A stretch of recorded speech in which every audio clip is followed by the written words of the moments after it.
Hi, and welcome back to Purple Collar Life. I'm Chad, and in today's video, it's the day of flat tires. As would have it typically here in the springtime, the grass is starting to grow, which is great. We're having some nice sunny days. It's still a little chilly. Today it's only about 35 degrees, but I want to get the John Deere GX255 ready to go out and mow for the first time this summer, and of course I had a flat tire. So in this video, I'm going to show you how, just some basic garage tools, you can remove this front tire from your John Deere GX, GT, X Series, LX Series. They all work the same way. But I'm going to show you how you can do this yourself. Take it out and get it repaired, maybe put a new tube in it, or maybe the tire needs replaced. But either way, you don't have to take this to the John Deere dealership to get this wheel removed.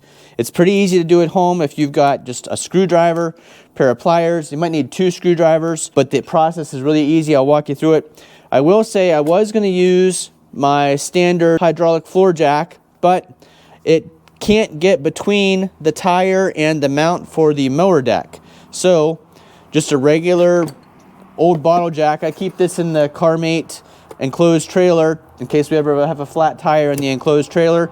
Just grab this out. This is a 6-ton bottle jack. It obviously wouldn't need to be 6 tons to lift up the front axle, but this was small enough to fit underneath that axle to lift this wheel up off the ground. If you don't have these tools in your garage, I'll put Amazon affiliate links. It's always good to have a little hydraulic bottle jack. They're useful for a lot of different things. And of course, if you have a trailer, something you want to have in the truck or the vehicle or the trailer with you whenever you're towing that trailer in case you had to do a tire repair on the side of the road. So the first thing we need to do is remove this dust cap. That's going to pull off really easily. You can just do that by hand.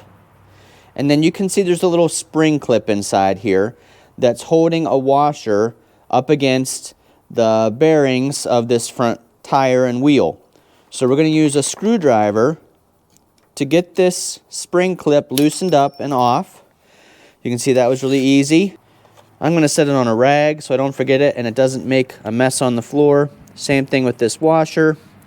You can see there was a groove there that spring clip was inside, but now that the washer and the spring clip are gone, look how easy this is.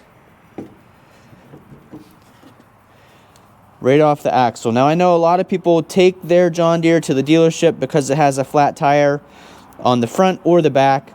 These are both things you can do on your own at home. We just needed a screwdriver, and to put it back on we'll need a pair of pliers.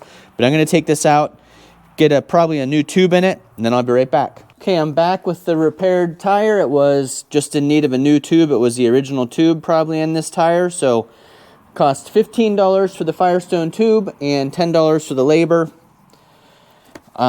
Interesting that on these John Deeres, or at least on mine here, the 255, the valve stem is on the inside, which does make it kind of a pain when the tire goes flat, but we'll put it back on the same way again.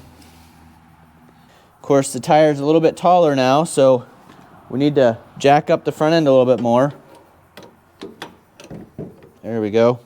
So to put this back together, we're just going to put our washer back on. And then this spring clip goes over top of the axle there. I'm going to open up my pliers, get this set where I want it.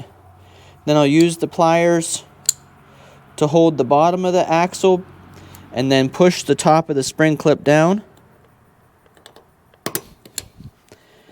We're back on right there. Just make sure we're tight. We're good. Then we put our dust cover back on.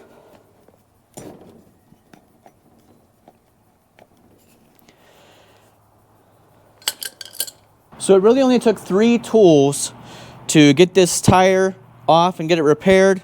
We used the screwdriver, we used the pair of pliers to put the spring clip back on, so screwdriver to get the spring clip off, then the rest is by hand, pair of pliers to put the spring clip back on, and then the jack.